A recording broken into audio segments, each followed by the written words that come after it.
Mesdames et messieurs, bonsoir et bienvenue à cette édition du journal sur Unita Télévision.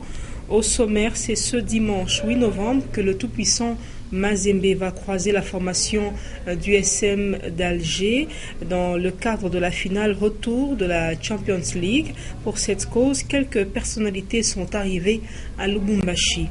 Et puis, célébration ce samedi 7 novembre de la journée de l'écrivain africain. Son importance est de permettre aux écrivains noirs de faire la promotion de leurs œuvres. Une fois de plus, bonsoir et bienvenue à ce journal qui sera traduit en langage des signes par Pierre Bondo. Je l'ai dit en titre, c'est depuis 1992 que le 7 novembre de chaque année est consacré à l'écrivain africain, une initiative de l'Association panafricaine des écrivains. Objectif, offrir un espace ou l'opportunité aux écrivains du continent noir pour pouvoir étaler leurs œuvres littéraires et la promotion de la littérature africaine. Consolat Kanjama Kolovera nous en parle. En plein 21e siècle et au moment où les écrivains africains célèbrent pour la 23e fois leur journée, les choses semblent évoluer à pas de tortue dans leur domaine.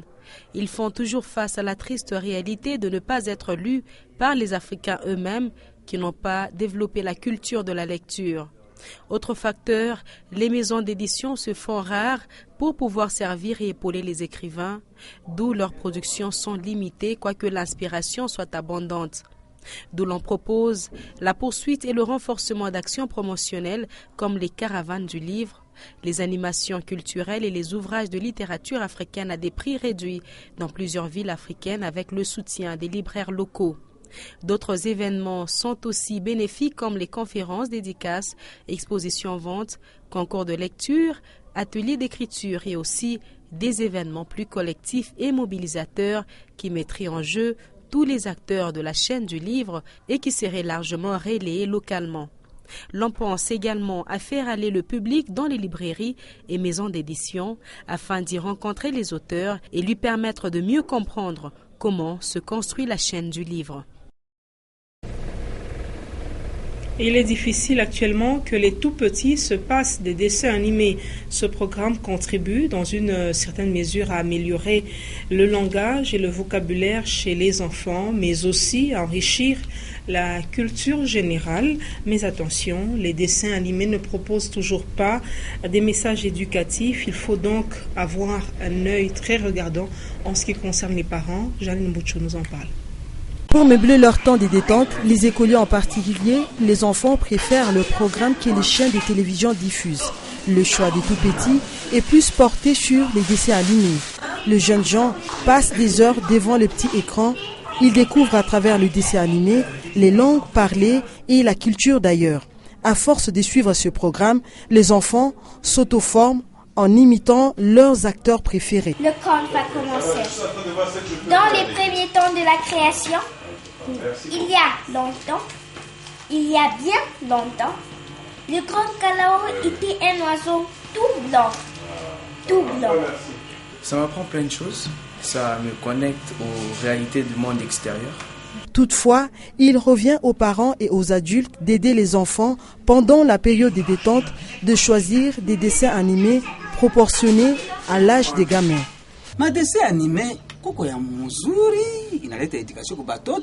Il y a de bons et de mauvais dessins animés. Je demanderai aux parents de changer de chaîne dès qu'ils constatent que ce programme n'est pas bon pour leurs enfants.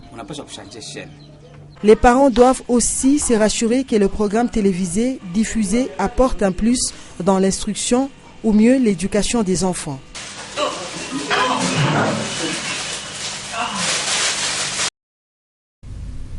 On va parler santé. La couverture vaccinale n'est pas encore atteinte dans la ville de Lubumbashi. Par rapport à la rougeole, récemment, des nouveaux cas ont été enregistrés en pleine campagne de riposte, particulièrement dans l'aire de santé de Kisanga. La campagne a pris fin et il faut donc évaluer l'opération. Karine Kabongo nous en parle. 5000 enfants étaient attendus à la campagne de vaccination contre la rougeole, une campagne de riposte pour élever la couverture vaccinale dans l'aire de santé Kisanga, où plus ou moins 3500 enfants ont été vaccinés et il faut faire un bilan de cette opération.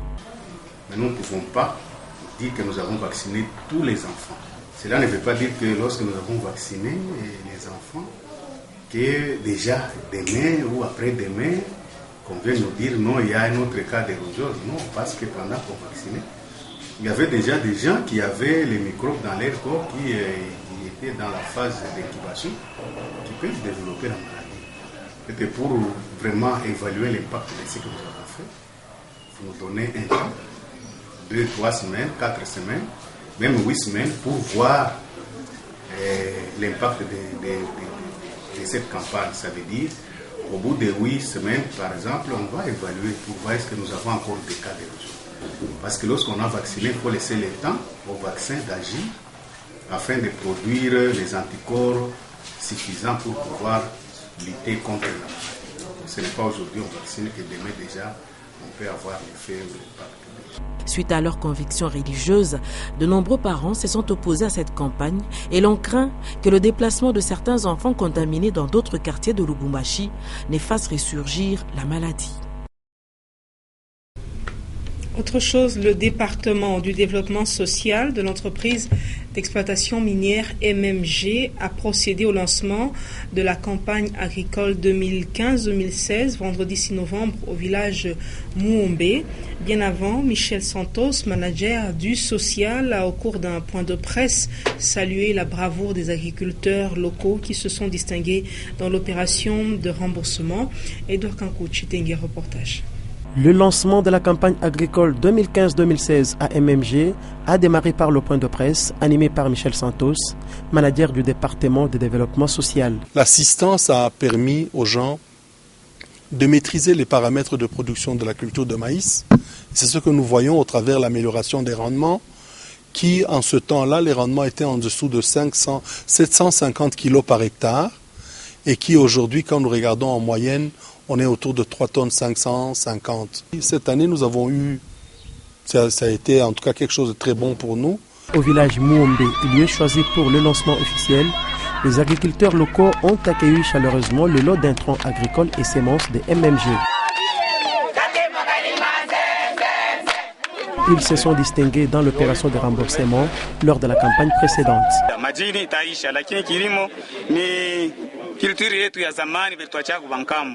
Il faut recourir mpaka kunjembe hivi maisha itakuwa kiepesi kwetu kwa kuishi na batoto yetu na tutachunga, tutafundisha, tutafanya vyote kadiri kupitia kilimo. À Kiswichi, l'équipe d'MMG a exhorté les agriculteurs à doubler d'ardeur dans le travail pour augmenter le seuil du remboursement. L'un des bénéficiaires est passé de la culture manuelle à la mécanisation, une preuve qu'MMG fait du plan d'assistance aux agriculteurs locaux un plan de développement durable.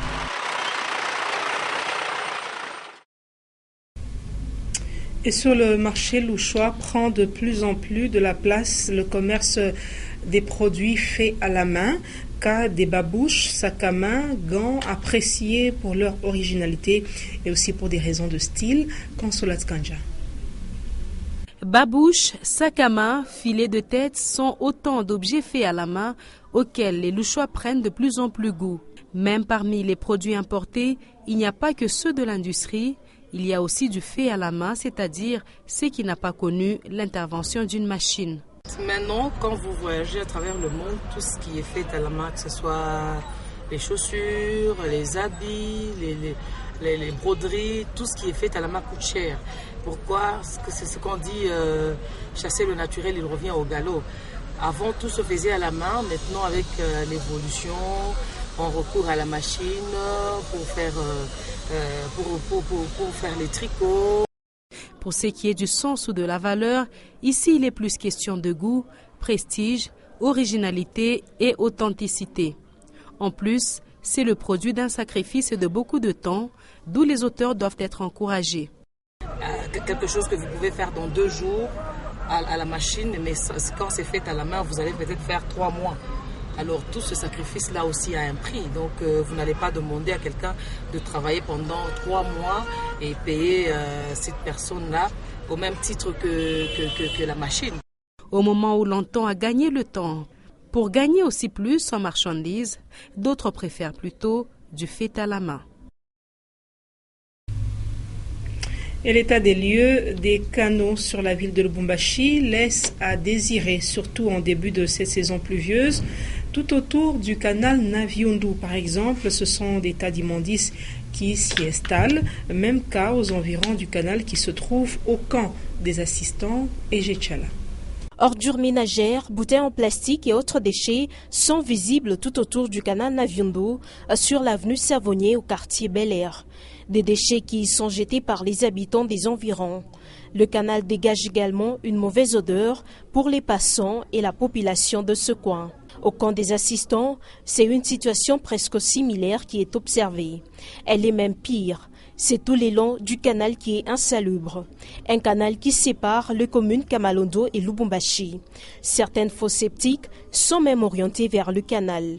Au centre-ville de Lubumbashi, les eaux remplissent déjà certaines canalisations. Une situation qui inquiète vu que les premières pluies s'annoncent déjà. Avec cet état des lieux des canalisations, les eaux de pluie risquent d'envahir pour la énième fois certaines maisons. Il faut tout de même rappeler que certaines canalisations subissent de travaux d'écurage. C'est le cas des celles qui se trouvent sur la route Likasi. On va parler sport. La ville de Lubumbashi accueille cet avant-midi deux personnalités du pays, Denis Kambaï, ministre des Sports, et Vital Kamerhe, président de l'UNC, venu pour accompagner le tout-puissant Mazembe à la victoire finale ce dimanche au stade de Kamalondo lors de la finale retour de la Ligue des champions de la CAF Junior d'Inanga. Pour les détails. Et la frappe, et c'est le but du Mazembe. Superbe réalisation. La prouesse de tout-puissant Mazembe Anglebert ne laisse pas le Congolais, en particulier les Africains en général, indifférents. C'est le cas de l'arrivée cet avant-midi à l'aéroport international de la Luano de deux personnalités pas le moindre du pays. Initialement prévu à arriver ce dimanche matin, Denis Kambaï a foulé cet avant-midi le sol louchois. Peut-on dire pour la première fois d'une façon officielle. À la tête d'une délégation composée d'une dizaine de personnes, toutes membres de son cabinet. À sa descente, l'homme n'a pas voulu faire des déclarations. La deuxième personnalité descendue de l'avion Fly CAA, le président honoraire de l'Assemblée nationale, Vital Kamerhe, parle on ne peut plus clair de sa présence en terre bénie de Lubumbashi. Mais nous sommes ici, il y aura un événement non seulement national mais aussi international. Mazembe joue contre l'équipe d'Algérie et donc toute la nation congolaise doit être derrière Mazembe et porter les couleurs de Mazembe parce que Mazembe va porter très haut les couleurs de la République démocratique du Congo. Là, nous sommes un pour être fort face aux autres équipes africaines. Votre pronostic? Pardon? Votre pronostic? Ah non, je ne fais pas de pronostic, mais le fait de venir et le fait d'arriver en finale, c'est déjà une victoire pour Mazembe. Et nous félicitons l'équipe de Mazembe et son staff. Merci. Le football reste tout de même un secteur idéal pour l'unification d'un pays. Le tout-puissant Mazembe Anglebert a réussi à mettre ensemble les Congolais de toutes tendances.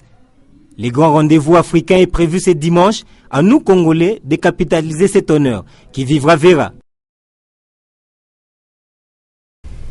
Toujours cette information sportive arrivée le vendredi soir à Lubumbashi. L'équipe algérienne USMA a fait la reconnaissance du terrain ce samedi à l'heure prévue.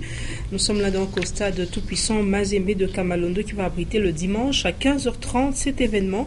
Vous suivrez un élément élaboré dans nos prochaines éditions avec Alain Salou et Eric Manoka. Fin de cette édition du journal sur Nyota Télévision. Madame, Monsieur, merci à vous de l'avoir suivi. Prenez rendez-vous avec les informations. 21h les news, 23h Edouard Kankuchitenge. Je reviens demain à 19h avec le même et réel plaisir. Prenez soin de vous. Au revoir.